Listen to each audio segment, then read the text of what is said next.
Now you're self. एक समय की बात है, एक जंगल में एक शेरनी ने शेर के बच्चे को जन्म दिया और वो शेरनी उस बच्चे को जन्म देते से ही मर गई। उसके थोड़ी ही देर बाद एक भेड़ का बड़ा सा झुंड उस शहर के पास से निकलता है जिस शहर ने अभी अभी धरती पर कदम ही रखा ही था। और वो शेर का बच्चा उन भेड़ों के झुंड के शामिल हो जाता है और उनके साथ पलने लगता है। जैसे ही भेड़ चारा खाते थे वैसे ही वो शेर खाता था। शेर ने कभी सोचा ही नहीं था कि मैं किस पिरचा खाऊं। उस शेर ने कभी भी मांस नहीं खाया था, ना ही कभी शेरों की तरह उसने दहाड़ा था।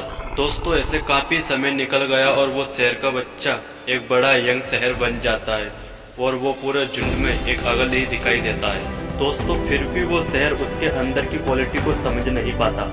फिर एक समय एक बूढ़ा शेर आता है और उन भेड़ों के झुंड पर हमला करता है और सारे के सारे भेड़ अपनी अपनी जान बचाकर भागने लगते हैं उस बूढ़े शेर के डर की वजह से। और उन्हीं भेड़ों के साथ वो एक यंग शेर भी अपनी जान बचाकर भागने लगता है। ये सब कुछ देखकर वो बूढ़ा शेर हैरान हो जाता है और सोचने लगता है कि यहाँ हो क्या रहा है।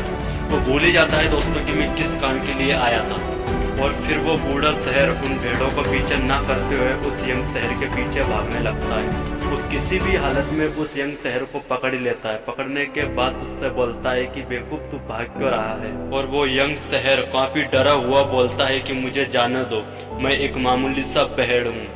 ये सब कुछ सुनकर वो बूढ़ा शहर समझ जाता है कि यहाँ पर क्या हो रहा है। वो बूढ़ा शहर उस यंग शहर को काफी समझाता है, लेकिन उस यंग शहर को कुछ भी समझ में नहीं आता।